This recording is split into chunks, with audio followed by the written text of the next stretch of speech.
The Golden Calf, a powerful bedtime Bible story. The desert night was cool and quiet. Stars stretched across the sky like tiny diamonds, shining over the camp of Israel. Thousands of people rested in their tents after another long day traveling through the wilderness. Not long before this, God had done something incredible for them. He had rescued them from slavery in Egypt. He split the Red Sea in half so they could walk through on dry ground. He fed them with bread from heaven called manna and gave them water from rocks when they were thirsty. Every single day, God proved He was with them. And now, they were camped near Mount Sinai, a huge mountain covered with smoke, thunder, lightning, and the powerful presence of God Himself. One morning, Moses stood before the people. "I'm going up the mountain to speak with the Lord," he told them. "Wait here. Trust God. I'll return." The people nodded as Moses slowly climbed higher and higher until he disappeared into the clouds covering the mountain. At first, everybody waited patiently. Day 1 passed. Then day 5. Then day 10. Soon, whispers started spreading through the camp. "Yo, where's Moses? He's been gone forever. What if something happened to him up there? What are we supposed to do now?" Fear slowly replaced faith. The Israelites had seen miracles with their own eyes, but now they were letting worry control them.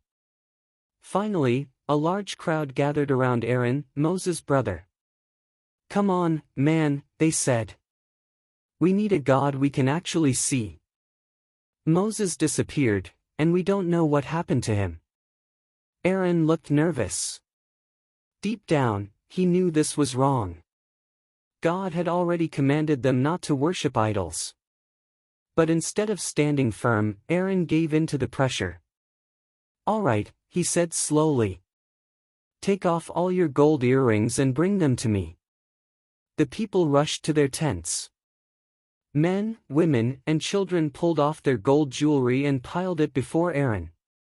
Aaron melted the gold in fire until it became liquid. Then he carefully shaped it into the form of a calf. When the shiny golden statue stood before them, the crowd erupted with excitement. "Israel! This is the God that brought us out of Egypt," they shouted. The next morning, the people built an altar in front of the golden calf. They offered sacrifices and turned the camp into a wild celebration. Music blasted through the desert air. People danced. They shouted. They laughed. Some were singing loudly while others jumped around the idol they had created with their own hands. But high above the mountain, God saw everything. The Lord spoke to Moses. "Go down immediately," God said. "The people have corrupted themselves. They have turned away so quickly from my commands." Moses' heart sank.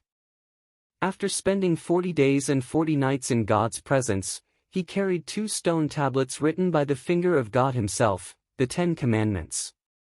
As Moses made his way down the mountain with Joshua beside him, strange sounds echoed from the camp below. Joshua frowned. "It sounds like war in the camp," he said. But Moses shook his head. "No," Moses replied sadly. "That's singing." When they finally reached the camp, Moses froze in shock. There it was.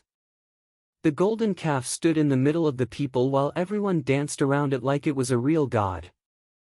Moses' face filled with heartbreak and anger. "How could they do this?" he whispered. God had rescued them from slavery with mighty miracles, yet they forgot Him in only a few weeks. In fury, Moses lifted the stone tablets high into the air and smashed them onto the ground at the foot of the mountain.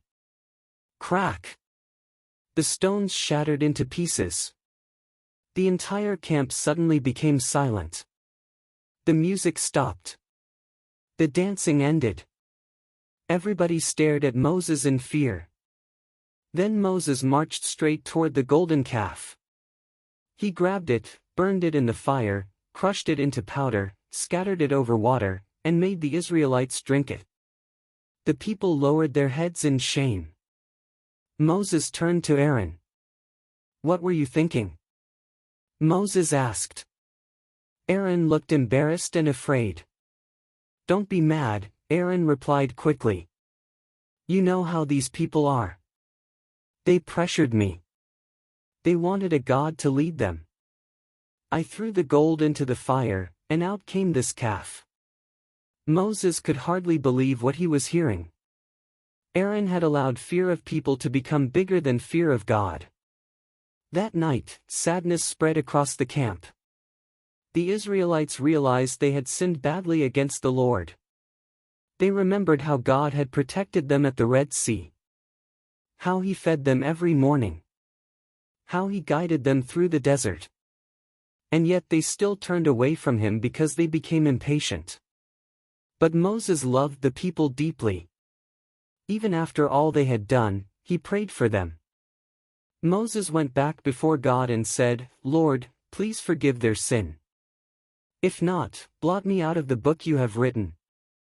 Moses was willing to sacrifice himself for the people because he cared for them so much. And even though God punished the sin, he still showed mercy. God did not abandon his people. He continued guiding them through the wilderness toward the promised land. The cloud still moved before them during the day.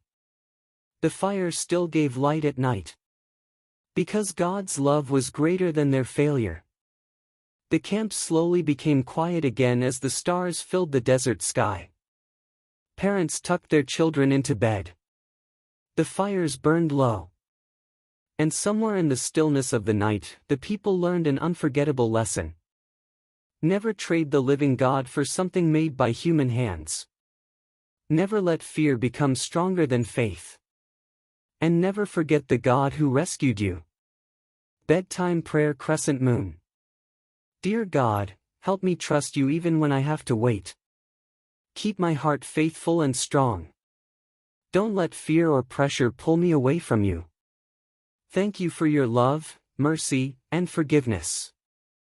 Amen.